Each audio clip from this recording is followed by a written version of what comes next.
You are about 200 of the most amazing, committed, dedicated people that New York City has, because not only are you artists, which is amazing, you're educators, and most importantly, you want young people to become artists, or at least have artistry in their life, creativity in their life. It's nice to be around like-minded people who I know are experiencing a lot of the same things that I'm experiencing, and of course that sharing of ideas and techniques, I mean, it's what keeps you going. There's something very important and magical that happens here. It's a teacher recharging of your battery. It starts with Peter making the invitation, participate as an artist. I'm reminded of what it's like for my students when they're going through their activities. So I get nurtured as an artist and I get to experience what it's like for them, and then I also get to later reflect and think, how can I recreate this for my students? How can I adapt it and apply it to my classroom? We have all of these amazing artists coming together. We learn from their expertise. We get to hear what everybody goes through. We get to get information firsthand.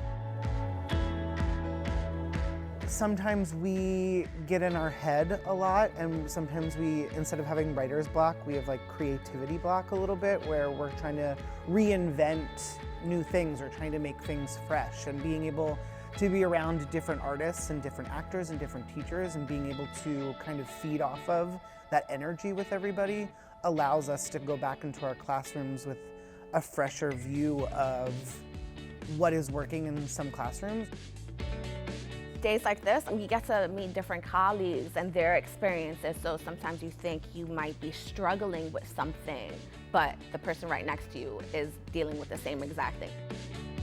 We are renewing our energies and reframing what it means to be a theater artist and have theater instruction, both in terms of balancing the artistry and the lifelong learning and the collective that we build.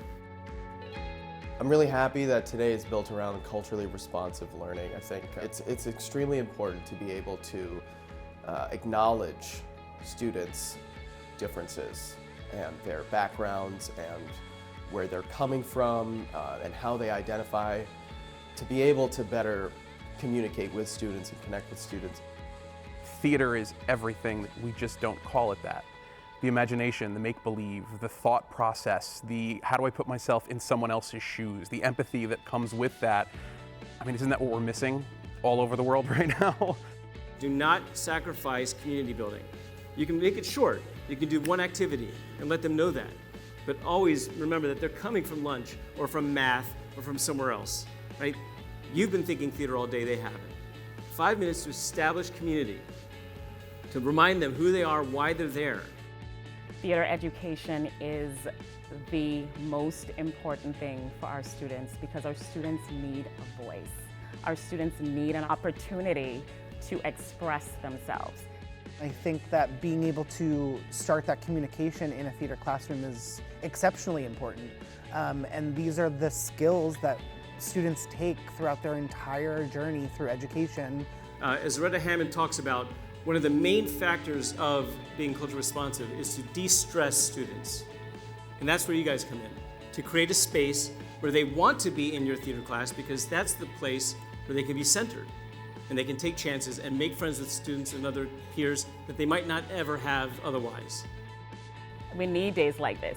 I'm thankful for the opportunity, for the resources, for supplying us with everything that we've gotten today. I mean, it's priceless.